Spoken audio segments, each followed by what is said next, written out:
Bed बनाया है। अस्सलाम वालेकुम, उम्मीद करना सारे मेरे वीर ठीक होंगे ते साडा चैनल वेंदे को हमजा लैदर ते अज दी वीडियो विच असीं तुहानूं विखावांगे साडे कोल किस तरह दे सोफे मौजूद हुंदे ने। उस बाद एक असीं बैड बनाया है।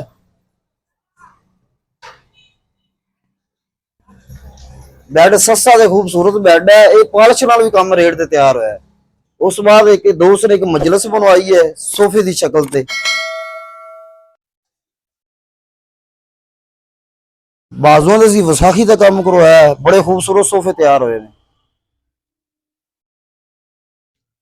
यह सोफा कोरियन कपड़े च तैयार किया है। यह दिखाओ सोफा,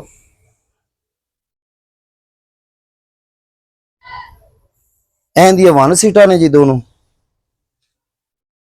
यह भी बड़ा कमाल का सोफा है, बाजू ने तो असी यूवी लगाई है।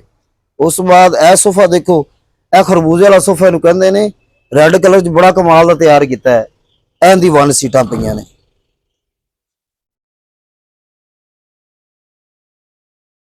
इस बाद यह सोफा ग्रे कलर च असीं तैयार किया है। यह टोकरे वाला सोफा इहनूं कहंदे ने, बैग दे अंदर असीं कुल्टिंग की, बड़ा कमाल का सोफा है भी तैयार होया।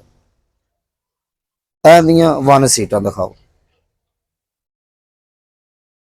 इस बाद यह सोफा पिया जे, इहनूं टोकरे वाला सोफा कहंदे ने। ये फैसलाबाद का कपड़ा लगा है ते मुनासिब रेट ते तैयार हो जाता है। ते किसी भी मेरे वीर नूं कोई सोफा चाहिए होवे ते साडे नाल राबता कर सकदा है।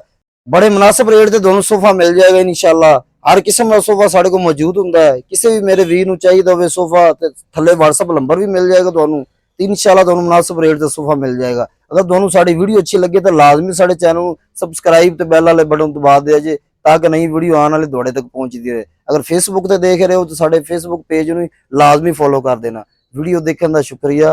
अल्लाह हाफिज़।